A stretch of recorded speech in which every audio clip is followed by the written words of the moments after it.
السلام عليكم ورحمة الله وبركاته.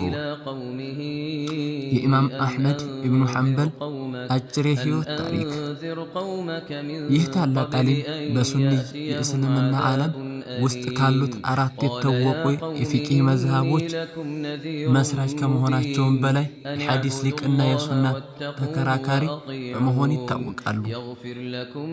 ኢማም አሕመድ የተወለዱት በ164 ዓመተ ሂጅራ ወይም በ780 እንደ አውሮፓውያኑ አቆጣጠር በባግዳድ ኢራቅ ነው። አባታቸው ገና በልጅነታቸው ስለሞቱ ያደጉት በየቲምነት ሲሆን እናታቸው ለትምህርታቸው ትልቅ ትኩረት በመስጠት አሳድጋቸዋለች። ገና በለጋ ዕድሜያቸው ቁርአንን የሐፈዙት ኢማም አሕመድ ቀጥሎም የሐዲስን ዕውቀት ለመገብየት ወደ ተለያዩ የእስልምና ከተሞች አምርተዋል። ከነዛም መካከል መካ፣ መዲና፣ ኩፋ፣ በስራ፣ ሶሪያና የመን ተጠቃሾች ናቸው። ከተላላቅ ዓሊሞች ዘንድም ቂራአትን ቀርተዋል። ከእነዚህም ከታላላቅ ዓሊሞች መካከል ኢማሙ ሻፊዒ ዋነኛ ናቸው። ኢማሙ ሻፊዒ ስለሳቸው ሲናገሩ ከባግዳድ ስወጣ ከአሕመድ ኢብኑ ሐንበል የበለጠ አላህን ፈሪ የተከበረ ዓሊም የሆነ ሰው አላገኘሁም ብለዋል። ኢማም አሕመድ ስም በታሪክ ደምቆ የሚታወቀው ቁርአን ፍጡር ነው መኽሉቅ ነው የሚለው የሙዕተዚላዎች ፍልስፍና በወቅቱ በነበረው አባሳውያን ኸሊፋ በተለይም አልመእሙን ተቀባይነት አግኝቶ በነበረበት ወቅት ነው። ኸሊፋው ዓሊሞች ሁሉ ይህንን እምነት እንዲቀበሉ በኃይል ሲያስገድድ፣ ኢማም አሕመድ ግን ቁርአን ያለህ ቃል እንጂ ፍጡር አይደለም በሚለው አቋማቸው ጸንተዋል።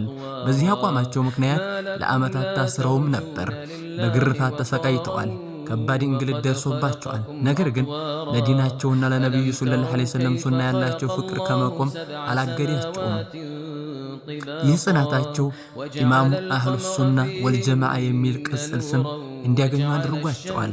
ኢማም አሕመድ ከታላላቅ የሐዲስ ሊቃውንት አንዱ ናቸው። ትልቁ የሥራ ውጤታቸው የሆነው አልሙስነድ አሕመድ የተሰኘው መጽሐፋቸው ከ27000 በላይ ሐዲሶችን የያዘ ግዙፍ የሐዲስ ስብስብ ነው።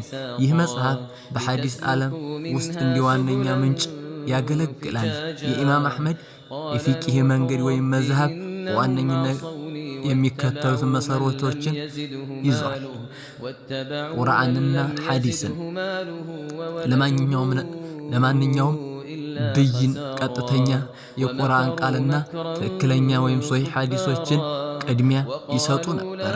የሷሐቦችን የተገኙ ውሳኔዎችን ከሌሎች የግል አስተያየቶች ያስቀድማሉ። ሙርሰል ሐዲስ ደካማነቱ ያልበረታ ሐዲስን ከግል ግምት ወይም ቂያስ ያስቀድማሉ። ቂያስና ወይም አናሎጂ የግድ አስፈላጊ ካልሆነ በቀር ቂያስን ከመጠቀም ይቆጠቡ ነበር። ኢማም አሕመድ እጅግ ትሁት፣ ዓለምን የናቁ ዛሂድና አላህን ፈሪ ነበሩ። ከኸሊፋዎች የሚሰጡ ስጦታዎችን አይቀበሉም ነበር። ስጦታዎችን አይቀበሉም ነበር። ሕይወታቸውን በሙሉ ለእውቀትና ለአምልኮ የሰጡ ሰው ነበሩ።